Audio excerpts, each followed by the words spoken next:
Pour s'aimer, pardon.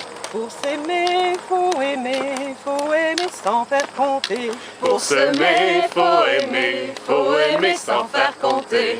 J'aimerais ça que dans les régions où on passe et avec les gens qui nous entendent parler, qui viennent nous voir, que ça revive cet art-là, que les gens dans leur patin, une fois qu'on va y passer, ils se disent « Hey, c'est tellement le fun ça, on va en faire nous autres du conte. » Je trouve que c'est une belle occasion pour soit retravailler son répertoire ou même avoir des nouveaux contes.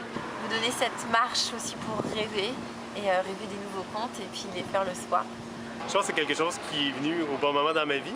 Je pense que j'avais besoin d'un projet comme ça, quelque chose pour me dépasser. C'est beaucoup les rencontres. Moi, je me suis rendu compte il y a peut-être 1 an, 2 ans que pourquoi j'étais là, pourquoi je faisais ça, c'était pour rencontrer du monde, souvent qui ont des choses à dire. Il y a eu ici au Québec le métier à l'époque de quêteux où ils se promenaient d'un village en village, allaient raconter des histoires. On compte ensemble, on mange ensemble, on dort, des fois dans la même pièce, mais pas ensemble. Je trouve ça le fun de pouvoir, pendant 10 jours, sans arrêt compter. Les gens nous disent déjà que d'avoir 8 compteurs devant eux qui ont des styles différents, ça leur fait réaliser la variété. Tu sais pas si tu es capable de faire 25 km dans une journée. L'appréhension physique, c'est évidemment les ampoules. Je me suis pris un entraîneur personnel, et oui. Physiquement, j'ai beaucoup marché. J'ai marché tous les jours de 3 à 5 heures. À ce niveau-là, je suis pas inquiète. De toute façon, 25 km, ça se fait toujours un pas à la fois, fait que on verra.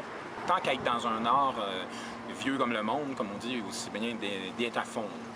Puis évidemment, je m'attends à ce qu'il fasse beau et puis que les paysages soient fantastiques. Pour s'aimer, faut aimer sans faire compter. Pour s'aimer, faut aimer sans faire compter. Pour s'aimer, faut aimer sans faire compter. Pour s'aimer, faut aimer sans faire compter. Salut, Jean-Baptiste!